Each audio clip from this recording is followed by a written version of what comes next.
Avui tenim aquí a Carlos Taibo. La veritat és que, bueno, no sé, a mi quan presento algú sempre em fa molta il·lusió, perquè sempre és algú que... Però presentar el Carlos Taibo doncs em fa especial il·lusió. El Carlos ha vingut forces vegades aquí al barri de Gràcia, ha estat a l'Ateneu Llibertari, ha estat amb els de Calatrava, ha estat amb nosaltres a l'Ateneu Rosa de Foc, i sempre ens agrada. Hi ha una figura del Carlos que ella l'altre dia, el dijous, a Can Batlló, que presentava el seu llibre sobre Bakunin i Marx. ¿M'entiendes, no? Sense cap problema. Si hi ha alguna cosa, fa-la. Doncs ell parlava de que ell era del segle passat i a més va fer la ironia que va quedar clar que es referia al segle XIX, no? I, bueno, em va semblar, jo que també sóc fan del segle XIX, doncs em vaig trobar molt a gust amb l'afirmació. Però quan ho deia, a mi em va recordar a una figura que era molt habitual abans, que era el de l'intel·lectual compromès. La figura d'Emil Solà, el de Jo acuso, i aquest intel·lectual que ha anat apareixent, tenim el Sartre, tenim el Camus, podríem anar trobant a la història, no?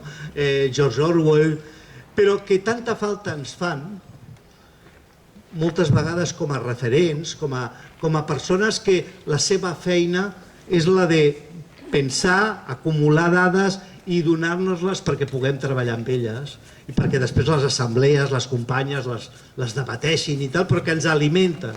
I llavors jo si podia definir amb alguna cosa, com d'alguna manera el Carlos, és això, de l'intel·lectual compromès. I a més amb un compromís que amb la gent de baix, o sigui, el veus contínuament a ateneus, a sindicats, a espais com aquest, i no acostumes a trobar-lo, doncs depèn de quins llocs de categoria, i a més... Todo llegará. Yo creo que sí, que están pensando en llamarte. Bueno, precisament perquè li fan el buit. Però a més d'aquest discurs transformador, que està en tota la seva obra, i crític, el que hi ha sobretot és un treball, i ara ho parlava també, ponderat, un treball reflexiu. O sigui, un treball que no és de batalla. A mi m'agrada sortir aquí i dir va, anem a l'Ajuntament, anem a que no sé què. El Carlos el que fa és donar-te arguments i comparar els arguments. I llavors escoltar-lo t'alimenta.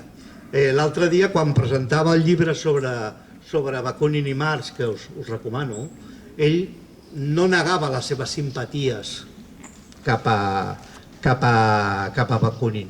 Però el que no feia era no reconèixer les coses bones de Marx. I el que tampoc feia era no criticar algunes de Bakunin.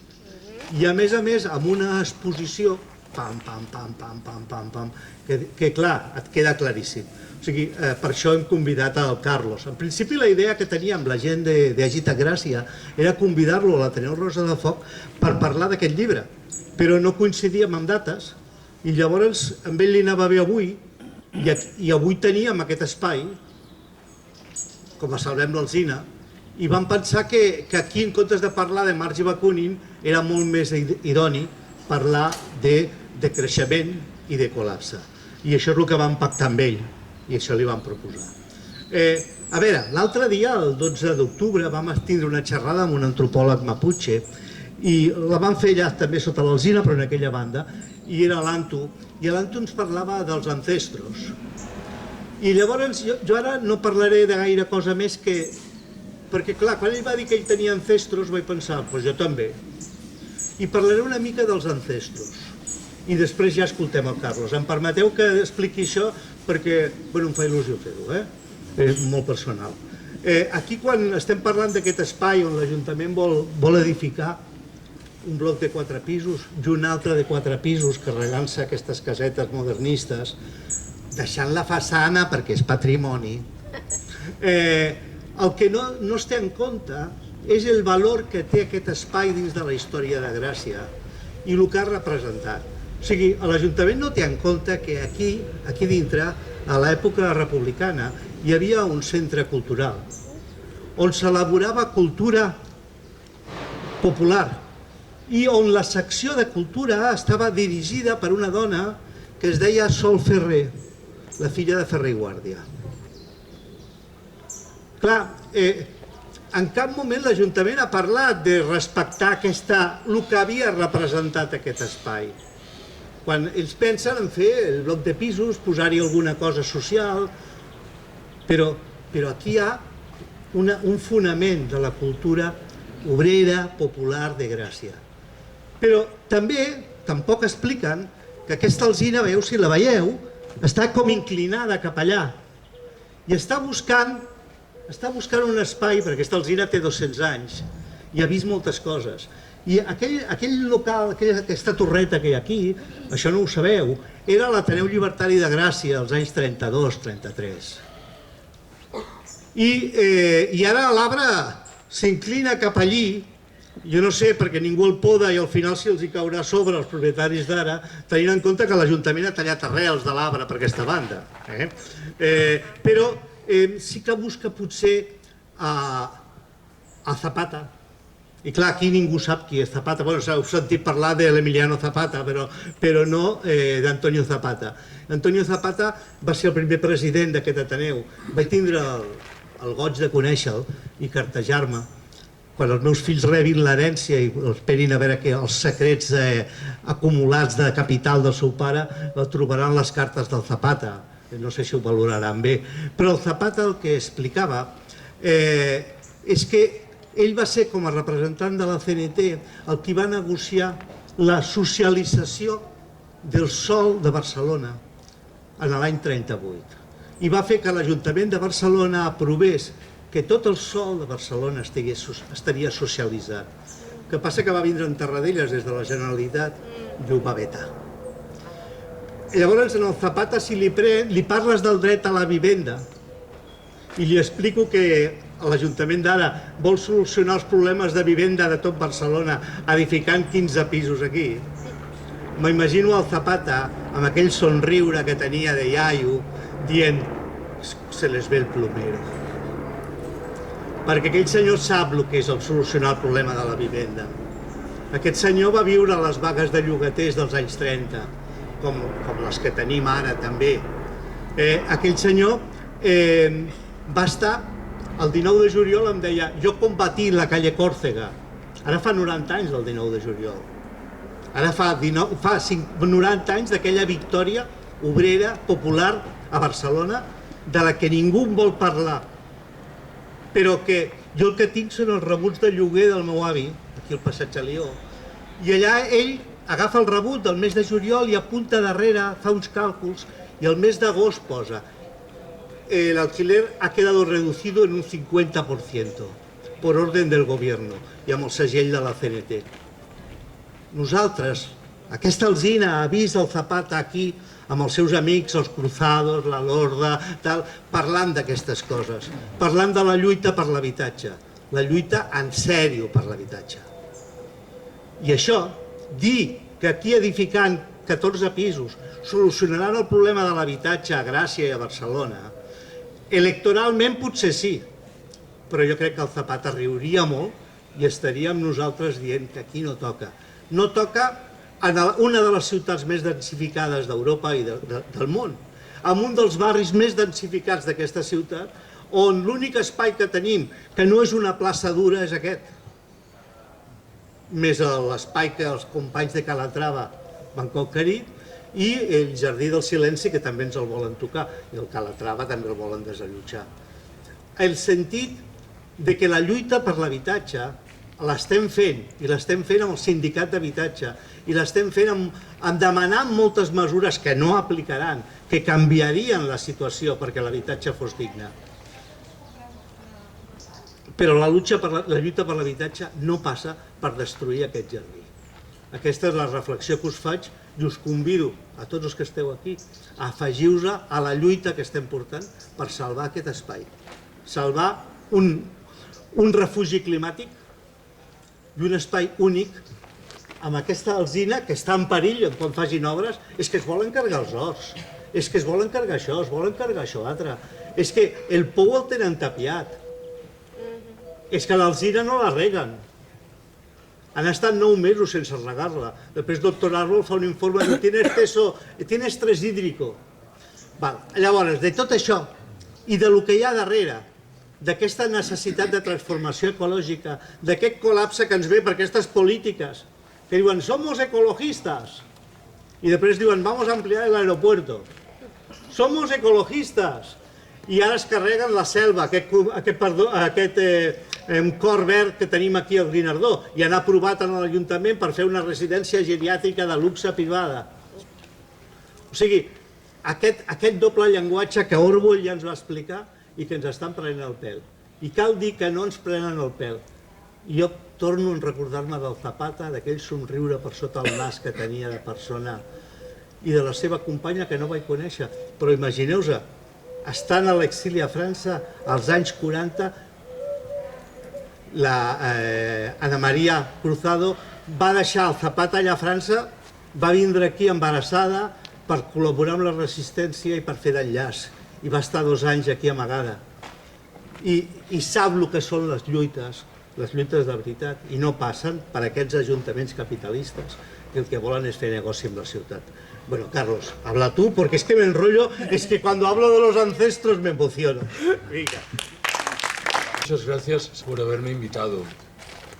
Cuando escuchaba ahora a Xavi dar cuenta de la historia de esta encina, recordé que con ocasión de mi primer libro sobre decrecimiento de hace más de 15 años, me hice eco de una idea que llamaba la atención sobre el hecho de que muchos campesinos en el área del Mediterráneo, desde tiempo inmemorial, habían plantado árboles de crecimiento muy lento, de los que no iban a extraer ningún beneficio personal, ni ellos, ni sus hijos, ni sus nietos. Estaban pensando con mucha claridad en gentes a las que nunca iban a conocer, que iban a vivir muchos años después. Me parece que ese chip mental infelizmente se ha desvanecido en nuestras cabezas. La dimensión social de nuestra conducta ha ido menguando y al mismo tiempo la idea de que tenemos que atender a los derechos de las personas integrantes de las generaciones venideras se ha ido diluyendo en la nada. Ayer estaba pensando cómo encarar esta disertación y como quiera que entiendo que esta es una jornada más bien festiva, me vais a permitir que lo haga también de manera festiva. Pero antes quiero explicaros qué es lo que voy a hacer. Yo empecé a trabajar sobre decrecimiento allá por 2007 o 2008. Y durante un tiempo la gente me llamaba para hablar de decrecimiento. En 2016 publiqué un libro titulado Colapso. Y a partir de ese momento, con mucha frecuencia, me pedían que presentase ese libro. Y con no menos frecuencia me decían, Carlos, no puedes hablar al mismo tiempo de decrecimiento y colapso. Y yo siempre me negaba. ¿Por qué? Porque la charla resultante tenía que ser por fuerza en exceso densa. Y esto congeniaba mal con la propia perspectiva del decrecimiento. Cambié, sin embargo, de opinión, de manera un poco imprevista, supongo que en virtud de un efecto sobrevenido de la pandemia. A partir de ese momento me pareció que hablar del decrecimiento sin referirse al mismo tiempo al riesgo de un colapso general del sistema era poco afortunado. Y que tampoco era muy feliz hablar del riesgo del colapso sin mencionar las herramientas que maneja la perspectiva del decrecimiento. A partir de ese momento articulé una charla configurada por 4 observaciones sobre crecimiento, otras tantas sobre colapso, para terminar por mantener la simetría aritmética con 4 conclusiones. Pero esa charla, a tono con lo que he señalado hace muy poco, inequívocamente era muy densa. Y un buen día, intentando innovar, llegué a la conclusión de que de vez en cuando tenía sentido asumir una charla asentada en el relato de historias, de anécdotas, de chistes. La primera vez que acometí ese experimento fue en Sestao, en Vizcaya, si no me equivoco hace un par de años, tal vez 3. Y recuerdo perfectamente que cuando terminé la charla, concluyó también el debate, yo pregunté a las personas asistentes, ¿esto que he hecho ahora, qué os ha parecido? Y tomó la palabra una mujer de cierta edad, que explicó que estaba allí porque su hijo le había encomendado que acudiese porque quería saber qué era eso del decrecimiento. Y señaló que en virtud de las anécdotas, de las historias que yo había relatado, le quedaba más o menos clara la idea del decrecimiento, pero que tal vez hubiera preferido algún apartado más teórico, más denso en términos conceptuales, para aquilatar los conceptos. Bueno, el resultado del comentario de esta señora es lo que vais a escuchar ahora. Yo voy a formular 16 observaciones. No os asustéis, que la mayoría son muy breves. De ellas, 3 tienen un carácter más bien teórico. No son anécdotas, historietas o chistes. Avisaré cuando me adentre en alguna de esas 3 observaciones. Primera, y primera de las teóricas. ¿Qué dice, en sustancia, la perspectiva del decrecimiento? La perspectiva del decrecimiento nos dice que si vivimos en un planeta con recursos limitados, y vivimos, no parece que tenga mucho sentido que aspiremos a seguir creciendo ilimitadamente. Tanto más cuanto que sobran los motivos para concluir que hemos dejado muy atrás las posibilidades medioambientales y de recursos que la Tierra nos ofrece. Pensad que, según una estimación, la huella ecológica del Estado español hoy es de 3,0. ¿Qué significa esta cifra? Significa que para mantener las actividades económicas existentes en el Estado español precisamos 3 veces su territorio. ¿Cómo se mal resuelve este problema? A través de una presión inaudita ejercida sobre los derechos de los integrantes de las generaciones venideras, sobre los de muchos de los habitantes de los países del sur y también, y por cierto, sobre los de los integrantes de las demás especies con las que, sobre el papel, compartimos la Tierra. En este orden de cosas, la perspectiva del decrecimiento nos dice que en los países ricos del norte opulento, inexorablemente tenemos que reducir los niveles de producción y de consumo, al tiempo que tenemos que redistribuir radicalmente la riqueza, abandonando un sistema intrínsecamente perverso como es el capitalismo. Esa perspectiva agrega, sin embargo, que debemos incluir principios y valores muy diferentes de los que hoy empleamos. ¿Cuáles son esos principios y valores enunciados de manera casi telegráfica? 1. La necesidad de recuperar la vida social, que hemos ido dilapidando en nuestra obsesión por la producción, el consumo, la competitividad. 2. El ocio creativo, frente a las formas de ocio siempre vinculadas con el dinero, siempre mercantilizadas, que nos ofrecen por todas partes. 3. El reparto del trabajo, una vieja demanda sindical que infelizmente fue muriendo con el paso del tiempo. Tal vez sería preferible hablar del reparto de los trabajos, incluyendo el trabajo doméstico que, bien sabéis, recae de manera abrumadoramente mayoritaria sobre las mujeres. 4. La urgencia de reducir las dimensiones de muchas de las infraestructuras productivas, administrativas y de transporte que hoy empleamos. 5. La necesidad de recuperar la vida local en un escenario de reaparición de fórmulas de democracia directa y de autogestión. 6. y último, en el terreno individual, la sobriedad y la sencillez voluntarias. Va la segunda de mis observaciones. Hace muchos años, más de los que me gustaría, cayó en mis manos un artículo redactado por un premio Nobel de Economía llamado Vasily Leontiev. Aunque el nombre y el apellido son rusos, se trataba de un norteamericano muy conocido por haber ideado lo que en la jerga de la economía se llaman las tablas input-output. En ese texto, Leontiev acometía una comparación entre los sistemas de transporte de Estados Unidos y de China. Vaya por delante la idea de que, pese a las apariencias, su intención no era en modo alguno comparar dos macrosistemas económicos, el capitalismo liberal existente en Estados Unidos y fuere lo que fuere que había en aquel momento en China.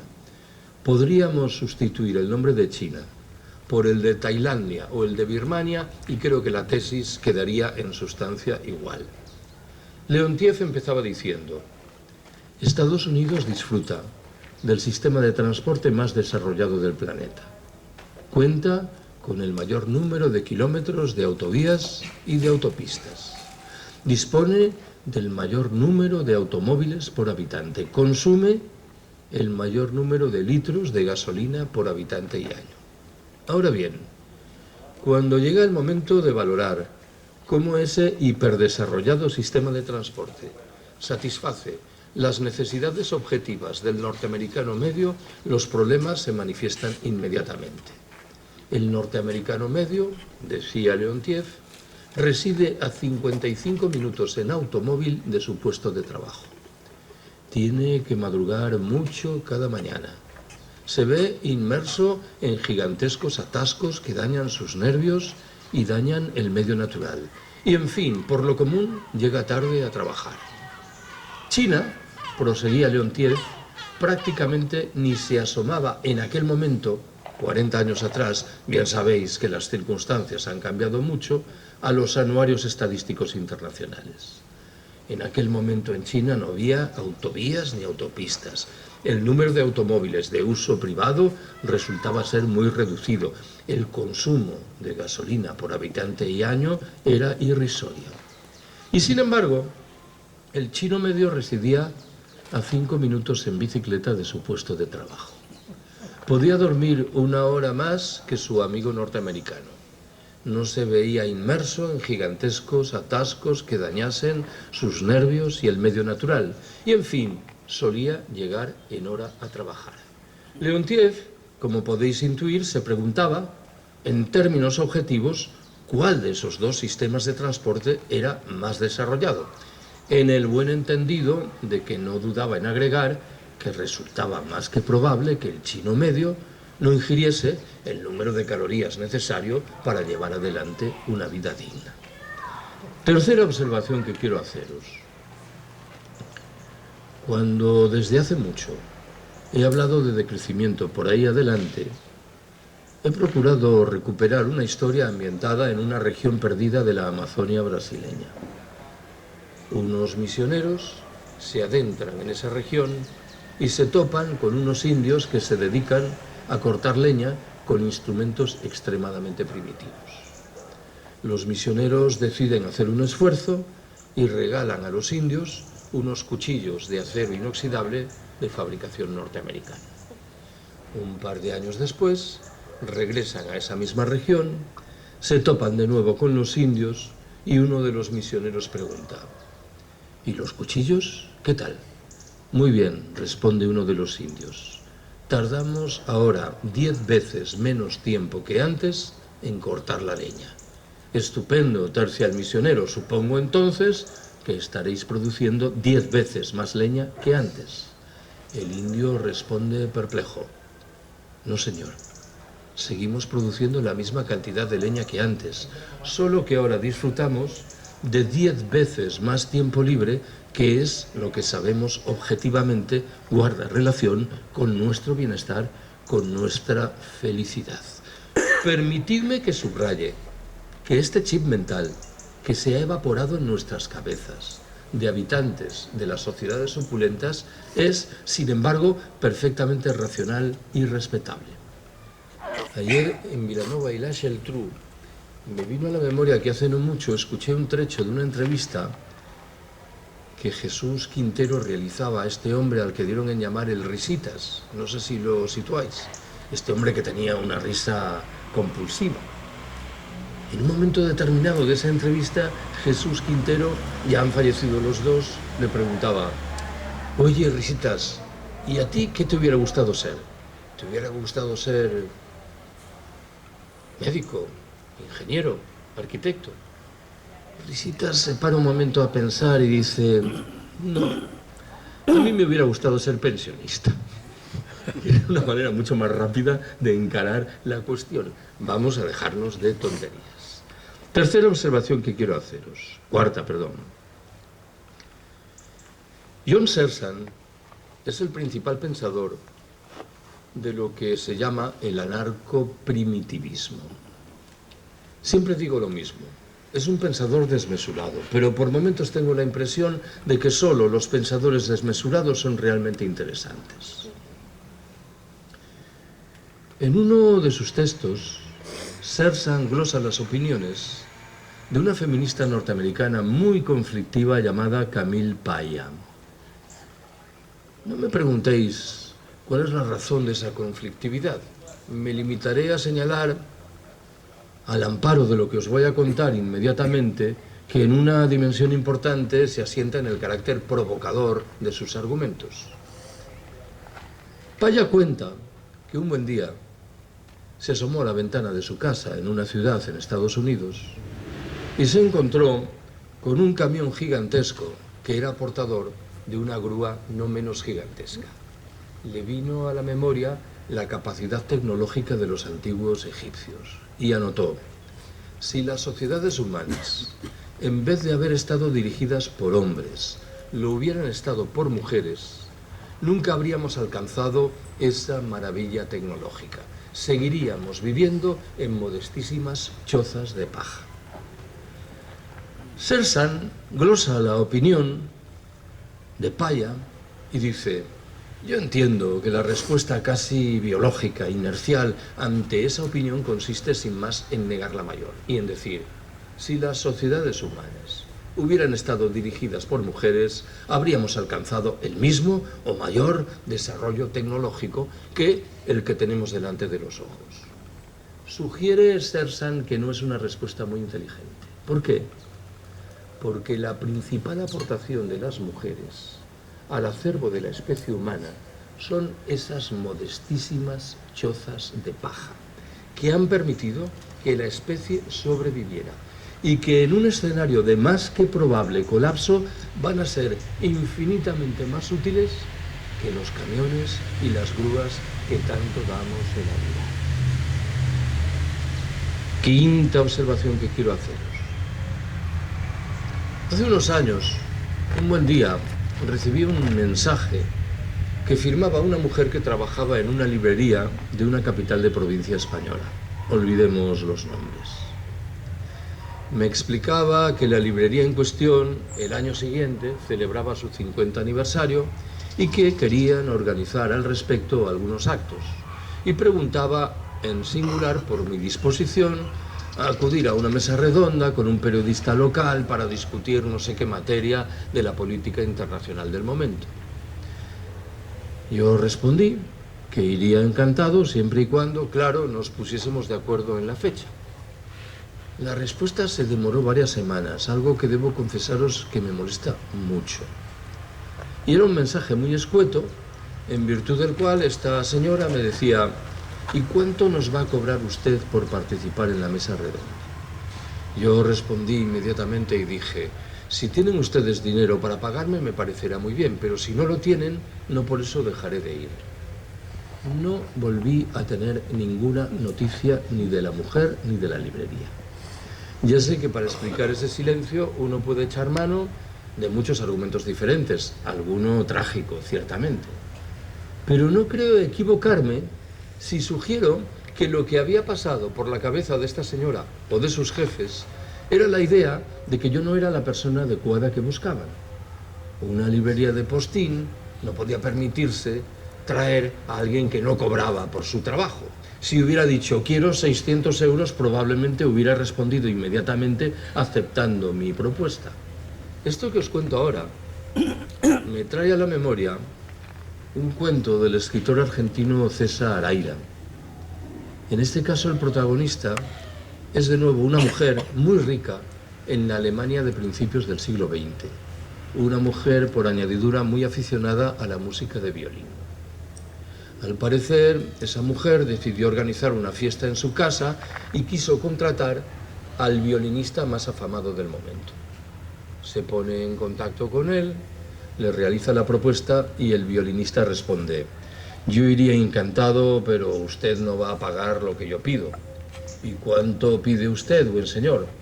$10.000, que entonces debía ser una cifra estupefaciente. No importa, yo se los pago, eso sí, con una condición. Usted va a cenar con la servidumbre y no va a poder departir con mis invitados. Entonces el violinista responde: la tarifa cambia. De los $10.000 a $2.000. porque me interesa mucho más la conversación de la servidumbre que la de sus invitados. Por detrás de estas dos historias creo que salta a la vista que se encuentra esa confusión entre valor y precio de la que llamó la atención en su momento Antonio Machado. Sexta observación que quiero haceros. Permitidme que vuelva un momento sobre la figura de Sersan. Por cierto, lo conocí en Madrid hace muchos años. Tenía fama de enfant terrible y era, sin embargo, un señor extremadamente cordial y un borrachín también, por cierto. Sersan es un crítico impenitente de las tecnologías creadas por el capital. Afirma categóricamente que todas las tecnologías creadas por el capital llevan por detrás la huella de la división del trabajo, de la jerarquía y de la explotación. La pregunta más delicada que me han hecho nunca en un acto público fue en Galicia, en mi tierra, en Vigo. Bueno, suelo decir que Vigo no es Galicia, pero no quiero adentrarme en estos terrenos de discusión tan espinosos. Con ocasión de un acto público, tomó la palabra un hombre de cierta edad que intuía que yo no era un enamorado de la tecnología. Y me explicó que él estaba allí vivo porque unas semanas antes se había visto sometido a una delicadísima operación quirúrgica que implicaba el concurso de altísimas tecnologías. Y me preguntó expresamente si yo estaba en contra de esas tecnologías. Imaginaos el escenario de la pregunta, que yo le hubiera respondido: haberte muerto, ¿a mí qué me importa? Obviamente yo no le dije esto. Yo le dije: yo no tengo en principio nada contra esa tecnología, siempre y cuando satisfaga 3 condiciones. Entonces mencioné 2, la tercera me vino a la cabeza con posterioridad. La primera de esas condiciones lo es sobre la naturaleza social de la tecnología en cuestión. No vaya a ser que beneficie, como a menudo ocurre, a un 5% de la población planetaria, en cuyo caso obviamente tendremos un problema. El segundo requisito se refiere a la naturaleza ecológico-energética de esa tecnología. No vaya a ser que el disfrute contemporáneo de la misma trabe el acceso de los integrantes de las generaciones venideras. Y el tercer requisito, la tercera condición, ese que me vino a la cabeza tiempo después, lo es sobre la naturaleza política de la tecnología. No vaya a ser que su despliegue reclame estructuras jerarquizadas, verticales, al margen del control popular, que es lo que intuyo que ocurre, sin ir más lejos, con la energía nuclear. Pero concluí: si la tecnología en cuestión satisface estos 3 requisitos, yo no tengo nada que oponer a ella. Supongo que Sersan no se quedaría muy satisfecho con mi respuesta, pero a mí me sigue pareciendo razonable. Séptima observación que quiero haceros. Hace unos años me propusieron que desarrollase 3 charlas sobre decrecimiento en institutos de bachillerato de la Galicia rural. En cada salón de actos había un centenar de adolescentes. Con ocasión de la primera charla pregunté, sin saber yo muy bien por qué lo hacía, ¿cuántos de esos adolescentes tenían algún conocimiento de las faenas agrícolas y ganaderas? Y repetí la pregunta en los otros 2 institutos de bachillerato. Y me pareció muy llamativo que solo levantó el brazo en cada uno de esos salones de actos una persona para declarar ese conocimiento. En los 3 casos, varones. 3 sobre 300. Me percaté de que no tenía mayor sentido formular esa pregunta en Madrid o en Barcelona. No sabemos absolutamente nada de las faenas agrícolas y ganaderas. Unos meses después, me invitaron a participar en una mesa redonda sobre soberanía alimentaria en Albacete. Y recuerdo que escuché con muchísimo interés la intervención de un hombre de mi edad que se autodescribió como aprendiz de agricultor. Y explicó que en su pueblo, en Albacete, lo último que los padres deseaban para sus hijos era que porfiasen en mantener las actividades agrícolas y ganaderas. En ese momento se me encendió una bombilla en la cabeza. Dije, probablemente entre esos adolescentes que tomaban asiento en los institutos de bachillerato de la Galicia rural había bastantes más que disfrutaban de algún conocimiento sobre las faenas agrícolas y ganaderas. Lo que ocurría es que les daba vergüenza confesar ese conocimiento. El conocimiento estaba allí, pero claro, el escenario no era el más adecuado para que germinase. Fue aquel año, circunstancias azarosas de la vida, cayó en mis manos un libro que estudiaba los textos que se empleaban en el sistema educativo español en el primer tercio del siglo XX. Había una asignatura omnipresente, horticultura. ¿Qué hemos hecho para perder de una manera tan rápida y dramática conocimientos que nos van a ser de gran ayuda en un escenario de eventual colapso? Hay quien sostiene, de la mano de un argumento que me parece muy respetable, que nos van a sacar de la estacada muchos de esos denigrados inmigrantes procedentes de zonas rurales del África subsahariana o de América Latina, que conservan un tesoro de conocimientos que infelizmente entre nosotras se ha diluido en la nada. Octava observación que quiero hacer y segunda de las teóricas que anuncié. Creo que tiene sentido que me pregunte cuáles son los rasgos previsibles de la sociedad que en su caso emergerá después de un imaginable colapso, de la sociedad poscolapsista. Debo confesaros que esto de los pos nunca me ha gustado mucho, aunque en este caso creo que se entiende lo que invoco.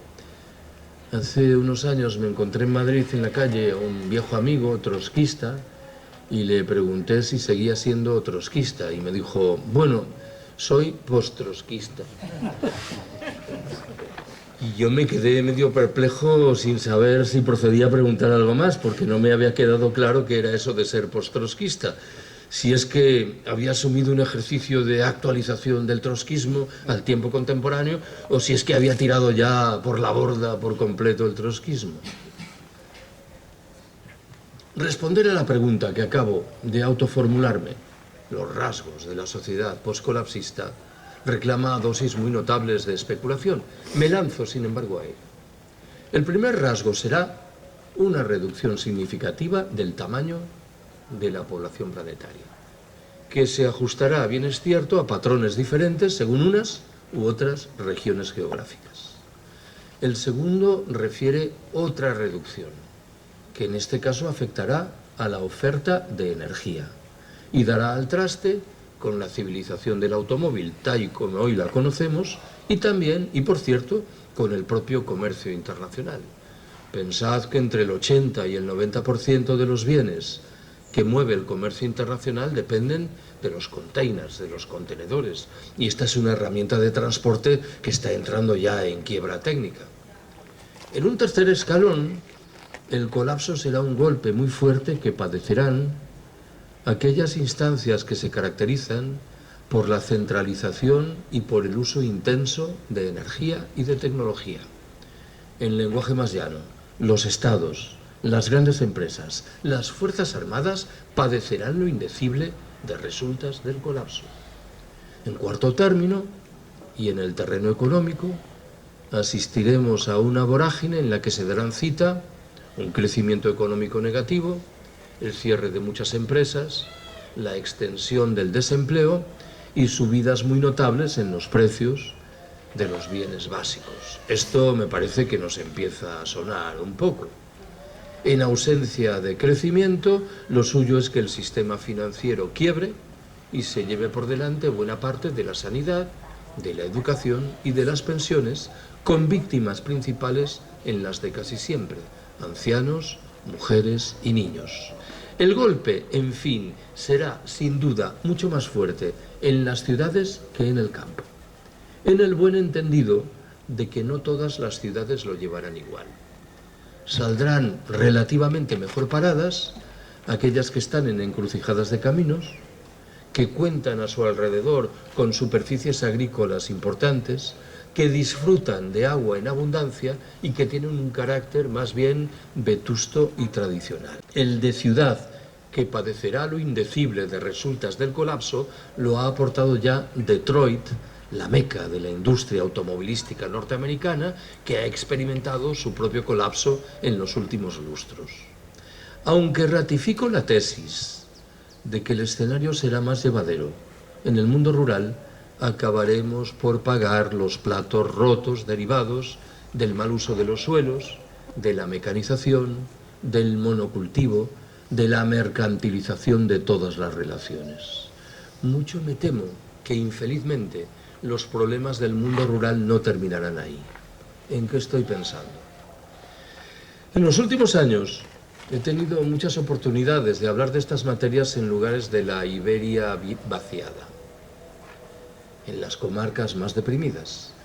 Y he llamado la atención sobre una paradoja inicial. Serán las que mejor lo lleven en el principio del colapso. Hace media docena de años compartí con Antonio Turiel, que a buen seguro sabéis que es nuestro máximo experto en el llamado pico del petróleo, una mesa redonda en Binéfar, un pueblo de la provincia de Huesca colindante con Cataluña. Probablemente señalé en Binéfar que la comarca correspondiente se veía beneficiada por una vida agrícola razonablemente activa, por la presencia de agua en abundancia y por una baja densidad de población. ¿Cuál era entonces el problema de Binéfar? El problema radicaba y radica en el hecho de que Binéfar está a 200 kilómetros de Barcelona. Y en la eventualidad de un colapso general, lo suyo es que se produzca una huida masiva de población procedente de las grandes ciudades y de las no tan grandes en busca de escenarios más llevaderos, con lo cual las teóricas innegables ventajas iniciales de estos escenarios bien pueden trocarse rápidamente en lo contrario. Novena de mis observaciones. He contado esta historia 1000 veces. Y os pido que lo de 1000 veces lo toméis en su estricta literalidad, tanto que acabé hartísimo de la historia. Me refiero a la parábola del pescador mexicano. La historia cuenta que en un pueblo de la costa mexicana, un paisano está medio adormilado junto al mar. Un turista norteamericano se le acerca, entablan conversación y en un momento determinado el turista pregunta: ¿y usted a qué se dedica? ¿En qué trabaja? Yo soy pescador. Caramba, un trabajo muy duro. Trabajará usted muchas horas cada jornada, ¿verdad? Bastante, sí. ¿Cuántas horas trabaja como media cada día? Qué sé yo, le echo a la pesca un par de horitas o 3. Pero, ¿qué me dice usted? ¿Qué hace con el resto de su tiempo? Yo me levanto tarde, pesco un par de horas, juego un rato con mis hijos, duermo la siesta con mi mujer y al atardecer salgo a beber unas cervezas. Pero, ¿cómo es usted así?, reacciona airado el turista norteamericano. ¿Qué quiere decir? ¿Que por qué no trabaja más, hombre? ¿Y para qué? Porque si trabajase más, en un par de años tendría un barco más grande. Ya, ¿y para qué? Con el paso del tiempo dispondría de una factoría más interesante. ¿Y para qué? Tiempo después abriría una oficina en Estados Unidos. ¿Y para qué?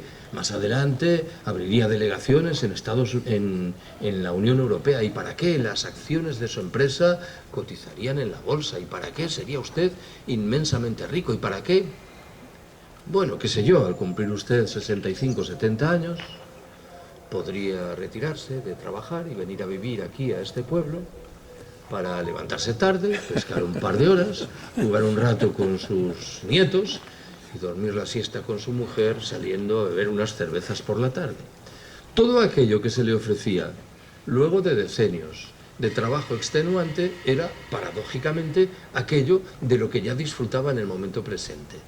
Siempre que cuento esta anécdota, procuro subrayar que incorpora bastantes fugas, alguna de ellas importante. Por ejemplo, no explica de manera conveniente, no explica en modo alguno cuántas horas trabajaba la mujer del mexicano protagonista, pero os pido que por una vez aparquemos esta dimensión de la discusión. Como esta historia acabó por cansarme, procuré buscar otra de aliento más o menos similar y la encontré. Los más veteranos y veteranas probablemente sabéis quién fue Rafael Azcona. Rafael Azcona fue, entre otras cosas, el guionista de algunas de las películas de Berlanga.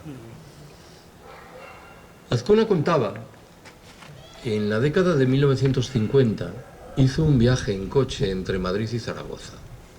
Y en un momento determinado, supongo que para descansar, se detuvo en un pueblo, apreció que había una venta, entró y pidió un café con leche. Observó que en la barra había unas magdalenas. Pidió una de las magdalenas y resultó ser la más sabrosa que había probado en su vida. Conocedor de que unos amigos iban a realizar el mismo viaje, iban a asumir la misma ruta, les recomendó que buscasen el pueblo y la venta y probasen las magdalenas. Al cabo de un tiempo queda con ellos y les pregunta: ¿encontrasteis el pueblo? Sí, hombre, sí, era muy fácil. ¿Y la venta? Estaba allí, muy visible. ¿A qué estaban buenas las magdalenas? No, no había magdalenas. ¿Cómo que no había magdalenas? ¿Preguntasteis por ella? Preguntamos y el camarero, más bien remiso a hablar, nos dijo: ya no las hacemos, las pedían mucho. Ojo con la frasecita, porque es un torpedo en la línea de flotación de lo que llevamos dentro de la cabeza. Nosotras sobreentendemos que si un bien es objeto de demanda, lo que tenemos que hacer es empezar a producirlo a mansalva. No pensaba lo mismo el camarero, voy a suponer que aragonés. Probablemente trabajaba de pie 14 horas al día.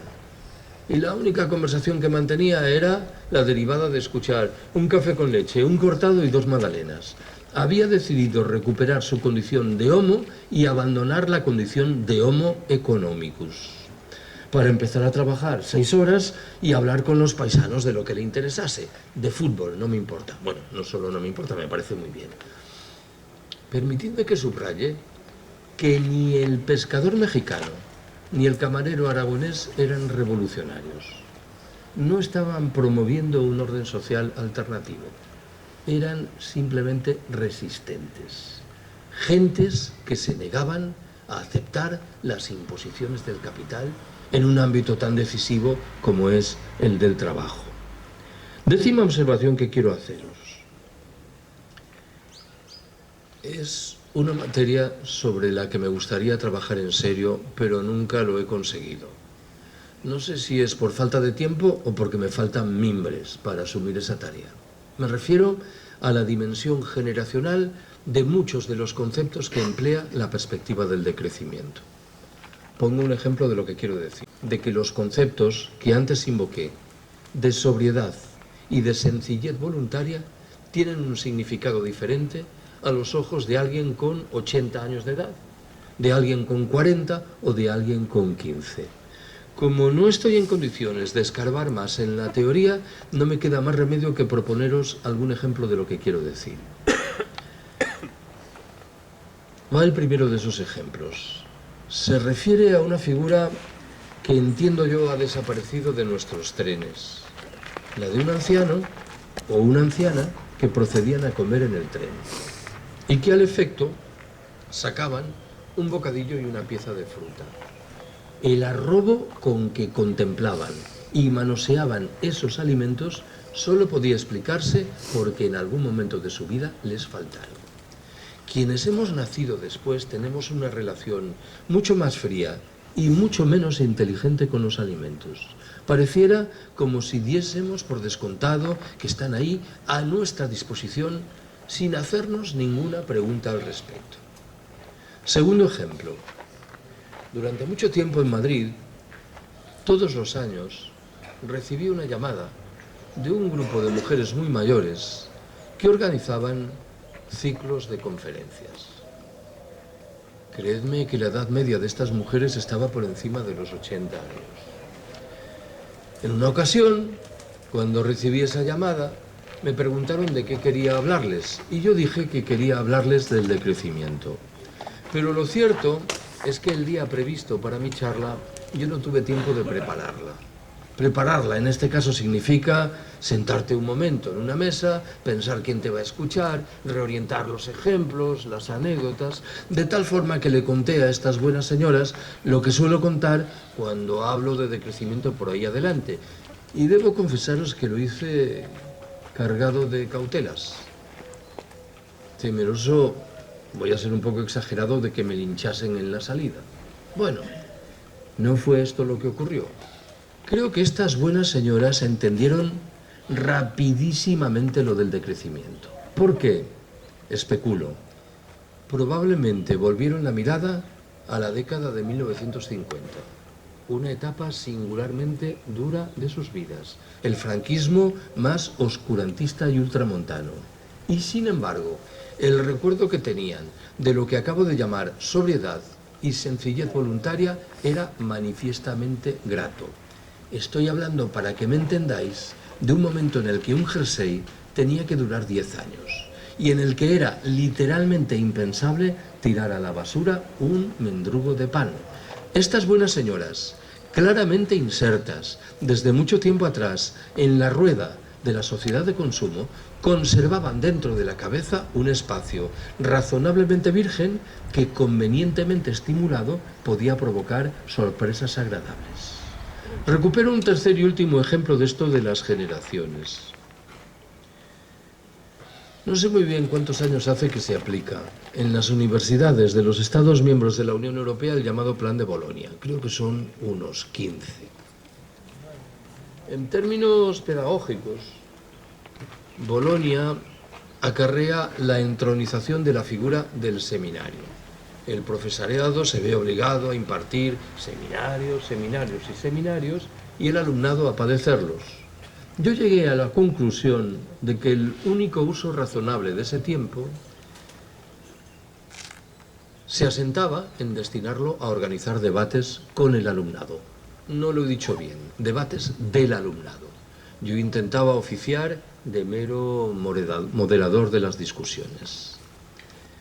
El primer año de aplicación de los seminarios de Bolonia me produjo una honda preocupación certificar que a los ojos de la mayoría de los alumnos y alumnas es muy evidente que las sociedades solo progresan en virtud de la competición más descarnada, del codazo. Y debo confesaros que desmantelar ese argumento no es una tarea sencilla, siquiera solo sea por una razón. Ese argumento da cuenta de una parte de la realidad. Sería absurdo que yo negase que hay una dimensión competitiva en la acción de la especie humana. Lo único que podía hacer era recordar que afortunadamente esa acción no se agota en la dimensión competitiva, que hay otra vinculada con el apoyo mutuo, con la solidaridad, con la cooperación. En algún momento muy osado me atreví a sugerir al alumnado que leyese un libro maravilloso, cuya lectura os recomiendo también a vosotras y a vosotros. Estoy hablando, como podéis intuir, del apoyo mutuo de Kropotkin. En esa obra, Kropotkin demuestra empíricamente que hay muy numerosos y muy consistentes ejemplos de especies animales que progresan a través de la cooperación y de la solidaridad, y no de resultas de la competición más feroz. Me interesa subrayar la dimensión biológica del argumento. Lo que digo a continuación nada tiene que ver con estas discusiones, pero nunca consigo resistirme a contarlo. El primer año de aplicación de seminarios de Bolonia yo arrastraba un mal hábito. Al final de cada seminario proponía una pregunta que debía ser respondida a mano alzada por el alumnado. Durante toda una semana, los diferentes grupos de seminarios discutieron sobre el franquismo. Hablo de grupos de 40 alumnos de primero de una facultad de Derecho en una universidad pública en Madrid. La pregunta que yo formulaba era: de quienes estáis aquí, ¿quiénes simpatizáis con el franquismo y quiénes no? Y siempre solía haber 5 o 6 alumnos, por lo general varones, que declaraban sus simpatías por Franco. Pero en uno de esos grupos, cuando formulé la pregunta, solo levantó el brazo un alumno para declarar su simpatía por Franco, y por la vestimenta se ajustaba al estereotipo del ácrata de la clase. Pañuelo palestino, cinta en la cabeza, pelo muy largo, barba. Y yo pensé que yo era víctima de un programa de cámara oculta encaminada a ver cómo reaccionaba. Y lo cierto es que reaccioné mal porque le dije, te estás descojonando de mí, ¿no? Y el pobre hombre echó mano de esa socorrida explicación que invocaba los numerosos pantanos que había construido Franco. No sé si sabéis que en realidad Franco no construyó ningún pantano, los hicieron albañiles, aparejadores, pero la historia se cuenta así. Ese día era un miércoles y me tocaba en casa mi hija Ana, que entonces tenía 15 años. Y yo estaba muy marcado por estas discusiones sobre el franquismo. Y nada más llegar le digo, Ana, ¿tú de Franco qué piensas? Fue muy rápido. Dijo, era un hijo de la gran puta. Pero sabrás algo más. Y me respondió, sí, que era el abuelo de una que concursa en Mira quién baila. Ojo con la frasecita porque retrata la percepción de muchas generaciones jóvenes. Por cierto, el comentario era singularmente hiriente para el general Franco. El personaje prominente pasaba a ser la nieta que concursaba en televisión y Franco quedaba como el abuelillo un poco extraviado de la historia. 11ª observación. Tercera y última de carácter teórico. Hace 2 o 3 años escribí un libro titulado Ecofascismo. Ya sé que el término resulta moderadamente sorprendente. Estamos acostumbradas a concluir que el prefijo eco acompaña siempre realidades saludables o como poco realidades neutras. Debo recordaros, sin embargo, lo hago siempre, que en el Partido Alemán Nacional Socialista, el partido de Hitler, operó un activo grupo de presión de carácter ecológico que defendía la vuelta al mundo rural, que criticaba agriamente las consecuencias negativas derivadas de la urbanización y de la industrialización, que postulaba en su caso el despliegue de prácticas de corte vegetariano, todo ello naturalmente al servicio de una raza elegida que estaba en condiciones de imponer reglas del juego de obligada satisfacción a los demás. Muchas veces he recomendado la lectura de un libro de un periodista alemán llamado Karl Ameri. En su versión castellana la obra se titula Auschwitz, el nombre del campo de exterminio nazi en Polonia. Comienza el siglo XXI, entre signos de interrogación. La tesis principal que defiende Ameri en esa obra sugiere que estaríamos muy equivocadas si concluyésemos que las políticas que abrazaron los nazis alemanes 80 o 90 años atrás remiten a un momento histórico singularísimo, coyuntural y por ello afortunadamente irrepetible. Ameri nos exhorta, antes bien, a estudiar en detalle esas políticas. ¿Por qué? Porque bien pueden reaparecer en los años venideros, no defendidas ahora por ultramarginales grupos neonazis, sino postuladas por algunos de los principales centros de poder político y económico, cada vez más conscientes de la escasez general que se avecina y cada vez más firmemente decididos a preservar esos recursos escasos en unas pocas manos en virtud de un proyecto de darwinismo social militarizado de ecofascismo. Bien podéis intuir, en fin, que por detrás de esta propuesta, en lugar central hay una discusión demográfica. En el fondo está la idea de que en el planeta sobra gente, de tal manera que se trataría de marginar a quienes sobran, esto ya lo hacen, y en la versión más dura, literalmente, de exterminarlos. 12ª observación que quiero haceros. En los últimos años he llamado la atención con frecuencia sobre la que entiendo que es una habilidad ingente del sistema que padecemos, la de conseguir que no hagamos las preguntas importantes. Pongo un ejemplo. Tenemos que buscar nuevas fuentes de energía que nos permitan mantener esto que hemos alcanzado y, en su caso, acrecentarlo. ¿Cuál es la gran pregunta que consiguen que lo hagamos? ¿Realmente estamos interesadas en mantener esto o, como me temo, obtendríamos francas ventajas derivadas de prescindir de los muchos elementos de irracionalidad de nuestras sociedades? He señalado muchas veces que las fuerzas políticas emergentes entre nosotras y algunas de las no tan emergentes promueven discusiones interesantes relativas a la condición del régimen en el que estamos insertas. Pero infelizmente poco o nada nos dicen sobre la naturaleza del sistema que está por detrás de ese régimen. ¿En qué estoy pensando cuando hablo del régimen?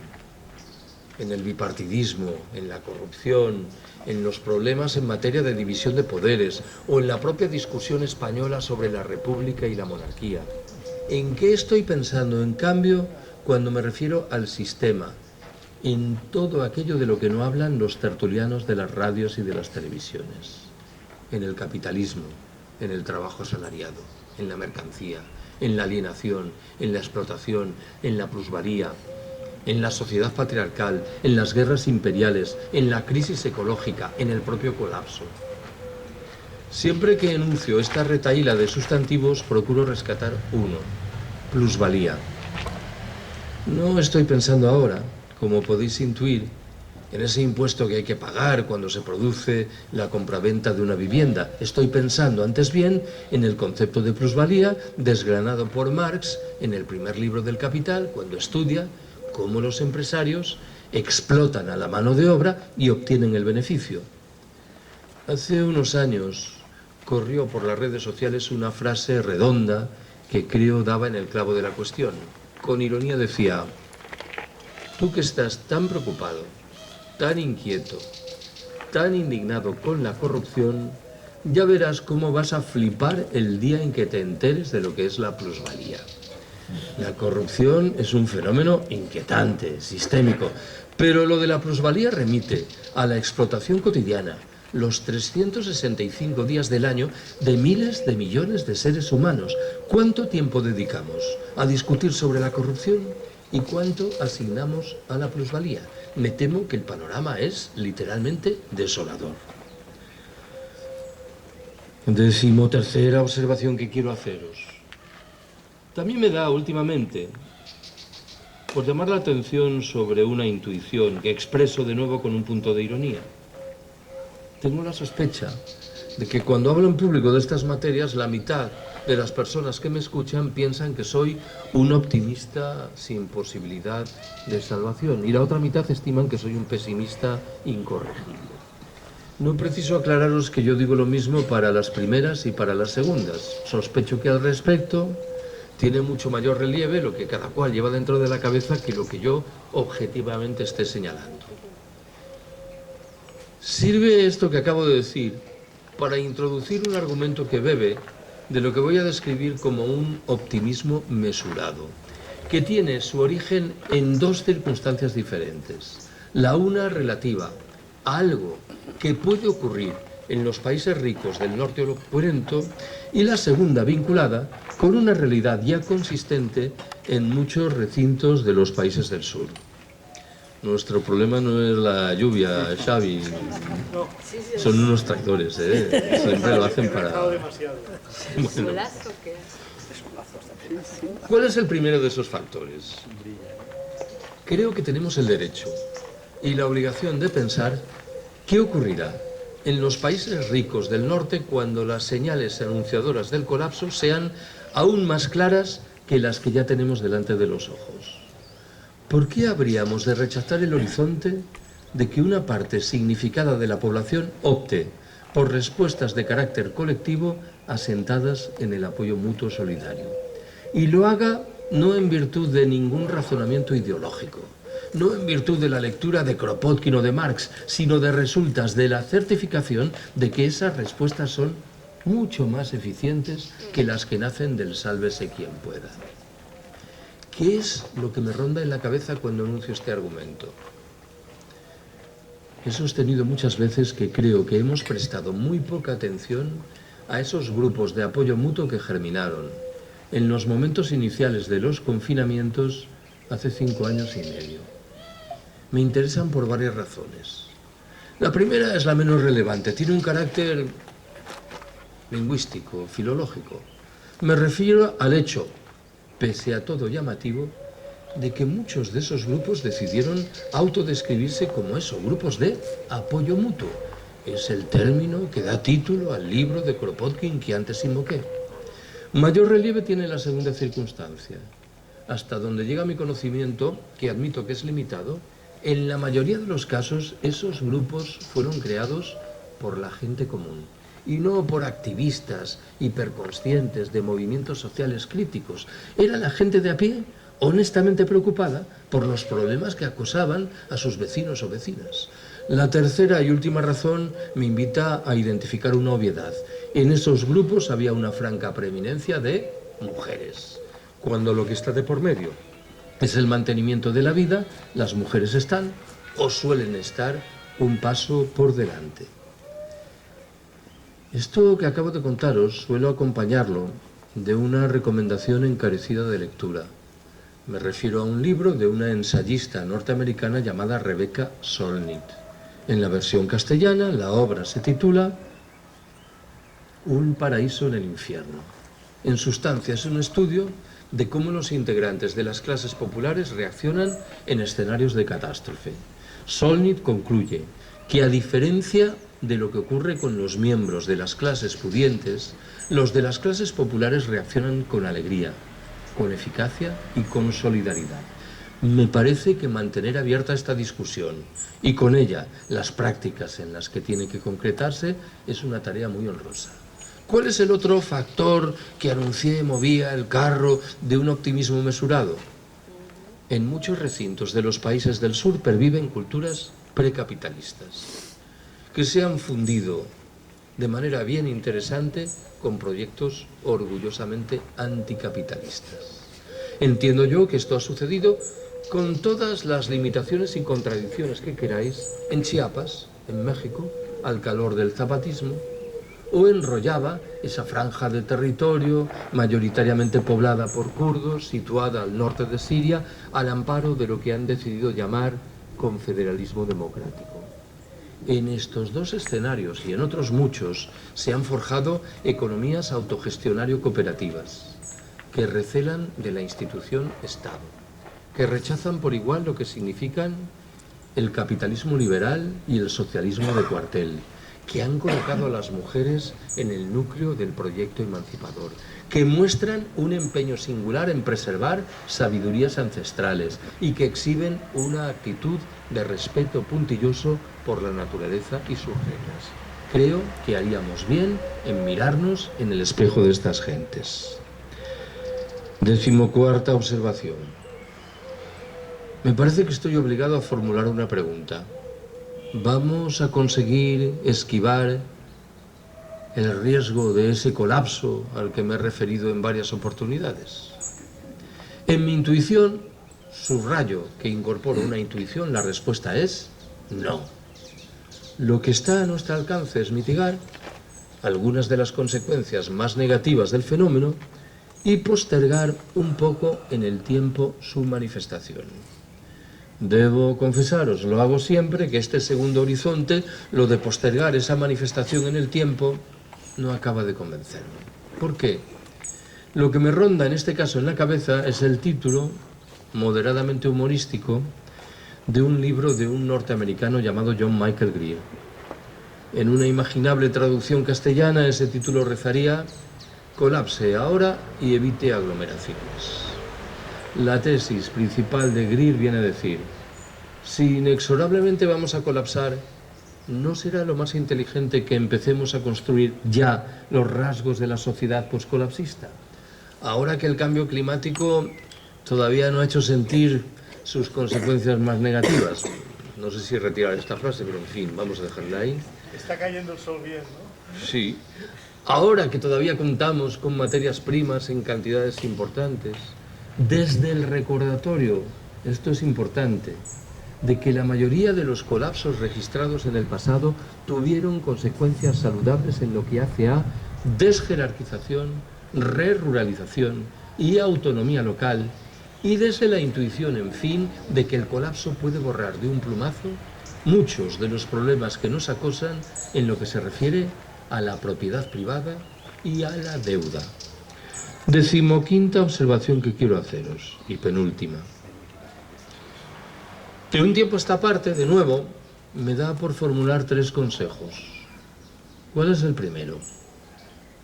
Estaría bien que de vez en cuando os pusieseis las gafas del colapso. Intentaseis pensar en las consecuencias previsibles del colapso en términos de vuestra vida cotidiana o en términos de las grandes tesituras planetarias.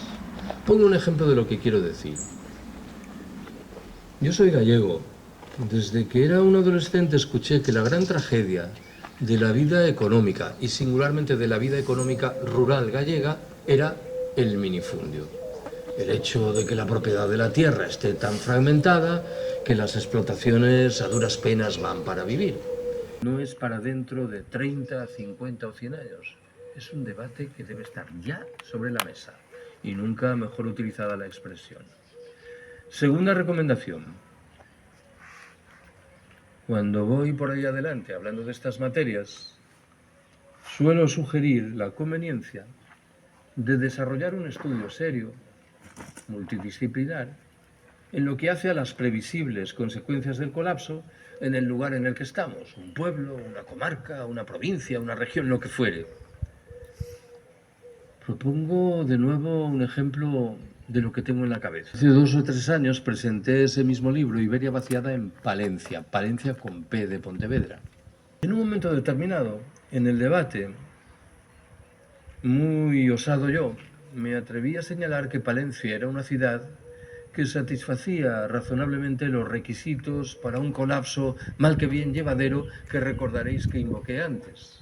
Encrucijada de caminos, superficie agrícola importante en los alrededores, agua en abundancia, carácter más bien vetusto y tradicional de la localidad. Inmediatamente tomó la palabra un hombre joven y explicó algo que yo ignoraba. Al parecer, Palencia es de todas las capitales de provincia españolas aquella que más depende de la industria del automóvil. Como bien podéis intuir, esto modificaba abruptamente el panorama. La industria del automóvil, por definición, será de las primeras que entrarán en quiebra técnica, de tal suerte que los 4 factores que yo acababa de invocar pasaban a un discreto segundo plano. Tercer y último consejo. Yo tengo la impresión de que en los próximos años muchos de los conceptos que llevamos utilizando desde tiempo atrás y que nos otorgan aparentes certezas en nuestra comprensión del mundo van a dejar de servirnos. De tal forma que en una situación delicada, perentoria, vamos a tener que buscar otros nuevos. Siempre que hablo de esto, me da por recordar que hace un cuarto de siglo en Estados Unidos se rodó una película cuyo argumento principal era que Albania le declaraba la guerra a Estados Unidos. En una tertulia de intelectuales en Francia en la que había un albanés, procedieron a discutir si esa película se podía proyectar en Albania o, por el contrario, hería sentimientos nacionales profundos. Unos defendían la primera tesis, los otros la segunda. Lo cierto es que el albanés permanecía callado, hasta que en un momento determinado el tono de la conversación fue bajando y se escuchó su vocecita. Se limitó a decir: en Albania no hay cines. Esta discusión tan interesante sobre si la película se puede proyectar o no en mi país pende de un elemento material que, para bien o para mal, no opera sobre el terreno. Yo parto de la firme certeza de que en los próximos años vamos a tener que repetir muchas veces que en Albania no hay cines. Cuando alguien, por ejemplo, dé por descontado que aparecerán maravillosas tecnologías que nos permitirán abordar problemas que hoy se nos antojan inabordables, sin explicar al mismo tiempo y, por ejemplo, de dónde va a salir la energía que va a permitir poner en funcionamiento esas tecnologías. 16ª y última de mis observaciones. Yo descreo cada vez más de mis conocimientos y, en términos generales, descreo del conocimiento de las ciencias sociales. Me vais a permitir que termine con algo que es probablemente un chiste, pero que intuyo, como la mayoría de los chistes, tuvo su origen en alguna circunstancia real. Escuché esta historia por vez primera en labios de un amigo serbio-chileno que vivía en Sardañola, Elías Milojevic, tristemente fallecido. Pero he descubierto que la historia tiene versiones más o menos similares en unos u otros lugares. La que yo recojo está ambientada en una ciudad del medio oeste de Estados Unidos. desarrollada tecnológicamente.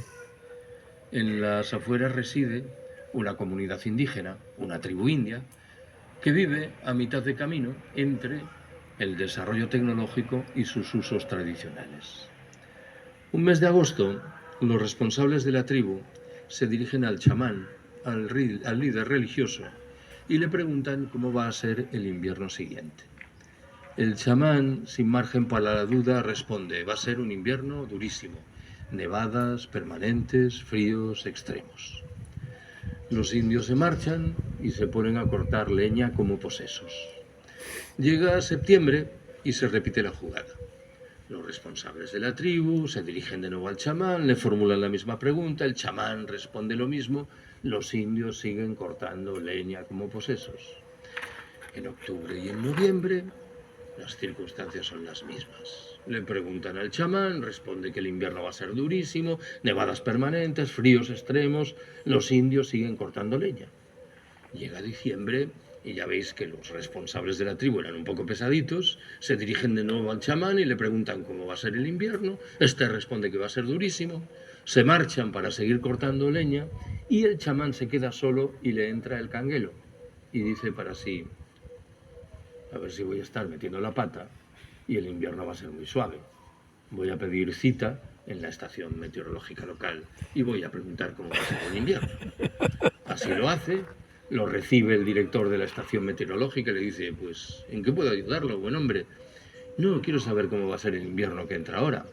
Uy, va a ser un invierno durísimo, nevadas permanentes, fríos extremos. No sabe usted el peso que me quita de encima. Supongo que esto ustedes lo saben porque comparan la serie histórica de las fotografías de los satélites con los datos que tienen acumulado en el ordenador. ¿Qué va, hombre, qué va? Lo sabemos porque los indios llevan 5 meses cortando leña. Y lo que no sepan los indios no lo vamos a saber nosotros. Me vais a permitir que termine con la lectura de un texto que difundieron hace 11 años unas gentes que se hacían llamar anarquistas de Temuco. Temuco es una localidad en Chile. Dice así: trabajar por obligación será siempre morir un poco, enriquecer a otros, obedecer a jefes repugnantes, correr para no llegar atrasado, fingir sonrisas, recibir sueldos de hambre, todo mata. Perder momentos de amor y placer, de ocio y creatividad, y olvidar la capacidad de imaginar mañanas totalmente distintas, es la condena a la que nos someten los amos de todos los tiempos y colores. Ser un trabajador ejemplar y aguantar sin chistar nunca será señal de orgullo. No seremos esclavos felices. Queremos reconquistarnos, exigimos la vida, y si algo tiene que morir, eso es el orden de explotación que nos somete. Salud y libertad. Pues eso, salud y libertad.